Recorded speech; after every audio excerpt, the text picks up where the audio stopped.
All right, let's talk about something huge today, forgiveness. But maybe not in the way you're used to thinking about it. We're not going to talk about it like it's some moral chore you have to do. Instead, we're going to look at it as a powerful, practical tool, something you can use for your own inner peace, for your own freedom. So let's just jump right in with a question. Have you ever felt totally trapped by something that happened in the past? You know, a hurt that just replays over and over and over in your head. It's like this broken record, right? It just sticks. And it steals your focus, it drains your energy, and it just wrecks your peace of mind. This is exactly where we need to start. Wow, I mean, that quote just hits you, doesn't it? Holding on to anger is like drinking poison and waiting for the other person to die. This really gets to the core of what we can call the unforgiveness trap. Think about it. The person who really, truly suffers from a grudge, it's not the other guy, it's you. You're the one stuck drinking the poison day in and day out. And look, this isn't just some nice-sounding philosophical idea. This is real. The research is actually super clear on this. Holding on to that anger, that resentment, it's scientifically linked to constantly chewing on negative thoughts, that's rumination, and it leads to way more stress, more anxiety, and just a lower satisfaction with your life overall. It's literally a proven cycle of misery. Okay, so if this trap is so obviously bad for us, why is it so dang hard to get out of it? Well, a lot of the time it's because we've got the whole idea of forgiveness completely wrong. So let's spend a minute just redefining what it is, and more importantly, what it isn't. Let's bust some myths. When you boil it all down, the definition is actually incredibly simple. To forgive is to cease to feel resentment. That's it. Now, pay close attention to what's not in that definition. It says absolutely nothing about the other person. It's an internal decision. It's a choice you make to put down a super heavy burden, and you do it for one simple reason: for your own good. Okay, this right here, this is probably the single biggest myth we need to tackle. We think that when we forgive someone, we're giving them a gift, like we're letting them off the hook, but that's not it at all. From ancient Stoic philosophy to the latest modern therapy, everyone agrees on this. The person who benefits most from forgiveness is you. It's about freeing yourself from the pain. And here's another really important one. Forgiveness does not mean forgetting. It's not amnesia. You don't have to pretend it never happened. I love this analogy. Think of it like a deep cut. When it heals, a scar is left behind, right? The scar is a reminder of what happened. You remember it, but it doesn't hurt to touch anymore. That's forgiveness. This is so crucial to understand. Forgiveness and reconciliation are not the same thing. They are two totally separate concepts. You do not have to fix the relationship. You don't have to let them back into your life. Heck, you don't even have to speak to them ever again. Forgiveness is a private, internal thing you do for you.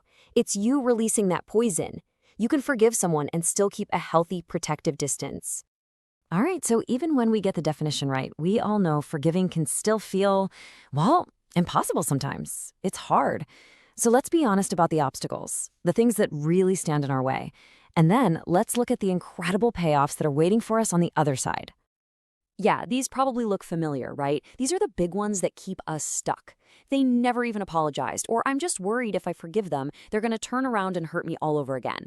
And sometimes, let's be real, the pain is just too raw to even think about it. These are all completely valid. They're real obstacles for sure. But while those feelings are totally real, the cost of staying stuck is also very real. We've got the data to prove it. Just like we talked about earlier, holding on to that grudge is directly linked to a measurable drop in your mental well-being. The numbers don't lie. But here's the amazing part. The second you make that choice, the second you decide to let go, the good stuff starts rolling in. And the very first payoff, it's for your mind. It's like you're decluttering your own head. You get to release all that stress, that bitterness, that anger, and you finally make room for peace. And get this, it's not just in your head. This is what's truly mind-blowing. We're talking about major health institutions publishing studies on this. The act of forgiving is linked to better physical health, lower blood pressure, better cholesterol levels, even a lower risk of having a heart attack. It's amazing. Forgiving literally helps heal your body. And finally, this is a big one. Forgiveness isn't just about cleaning up the past. It's about protecting your future. Because when you're carrying around all that bitterness, it's like a slow leak, you know? It seeps out and it can poison your current relationships. By letting that old hurt go, you're making sure it doesn't sabotage the good things, the love and connection you have in your life right now. Okay, so knowing why we should forgive is powerful, but the million-dollar question is how? How do you actually do it? Well, let's get practical. Let's build a little toolkit with 4 steps that pull from both modern therapy and timeless wisdom. Okay, step one, you've got to acknowledge your feelings. Don't push them down. Don't pretend you're not furious or deeply hurt. You have to feel it to heal it, right? Okay, step two is about reframing. The ancient Stoics had this great idea that people often act badly out of ignorance, not because they're purely evil. Now, that doesn't make what they did okay, not at all, but it can help take some of the personal sting out of it. Step three, and this is huge, focus only on what you can control. You can't control what they did or what they'll do, but you have absolute 100% power over how you choose to respond. And finally, step four, set your boundaries. Forgiving someone is not the same as giving them a free pass to hurt you again. No way. You learn the lesson and you protect yourself going forward. So when you put it all together, the definitions, the obstacles, the steps, it all boils down to one thing. It's a choice, a really powerful choice. And it's not a choice about them. It's a choice about you, about what kind of inner world you want to live in.